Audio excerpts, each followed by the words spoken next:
everyone, it's Sammy from Sammy's Sweet Life, and today I've got another 5 things video for you guys. This one is 5 things to help get your budget under control. So I've got 5 tips that I hope will help you. These are things that I implement or try to implement so that we can keep our budget under control. This is our first year of really sticking to a tight budget, and so far I found these tips really helpful. So I hope they will help you too. Let's go ahead and jump right in. Tip number 1, I feel like is the most important thing, is meal plans. So I find that when I'm meal planning, I don't buy a whole lot of extra things. I know what we're gonna have throughout the week. Going with this, I shop with a list so I know exactly what we need to buy, and I can also plan around the things I already have in the house, so I'm making sure we use up things. And also going along with this, when I have a plan for what we're gonna eat for dinner, I am much less likely to want to order takeout. Those random takeouts can just bust your budget, so I really find that meal planning has helped me rein in our budget. Tip number 2 I've talked about in other videos, and that is the 24-hour rule. The basic gist of it is if you see something you want to purchase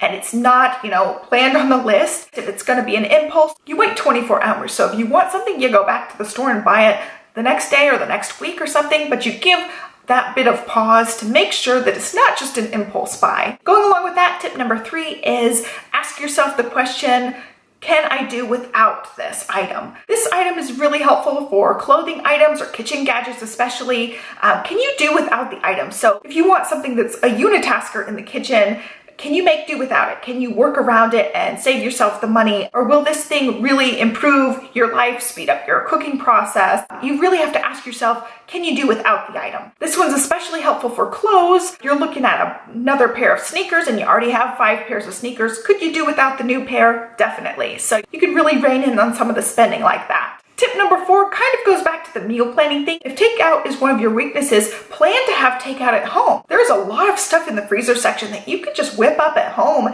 and it's almost just as good or as good as going out to eat. I find that a lot of things we get out to eat, we could easily make at home. It would save us a lot of money. It would probably save us a ton of calories. Even if we're going for the freezer section items, there are restaurant meals in the freezer section, so you could definitely make those at home. For the longest time now is we don't go out for chicken wings. That used to be one of our favorite things to get when we're going out to eat, but they're really expensive. But you can buy a big pack of chicken wings for like $8 in the supermarket, cook them yourself in the oven. You don't have to have a deep fryer. We actually use an air fryer now, which is a convection oven, to make the chicken wings, but you can do that in your regular oven as well, and they come out crispy and delicious, and it saves us so much money. This will also encourage you to get creative in the kitchen to see if you can make your favorite meals. There are some things you just simply can't create at home, and those are the things we still go out to eat for. We try to plan in our out to eats, and they fit within the budget. It's all those extra takeout things that don't fit in the budget. So I've learned to make fried rice at home. I've learned to make ramen at home so we can have some easy Chinese takeout versus going and buying it. So I encourage you to experiment in the kitchen and see what you can come up with.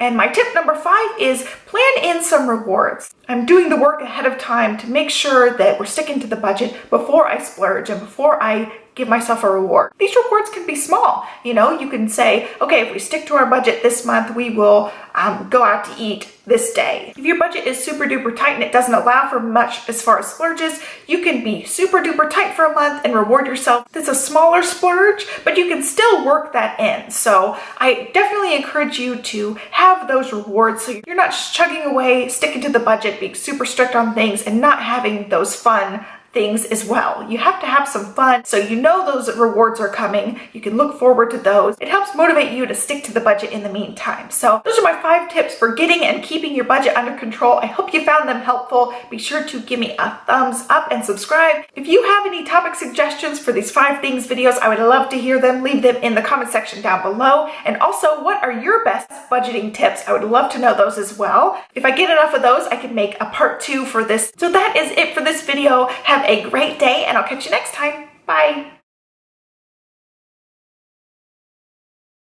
Tip number 4 is, what is tip number 4?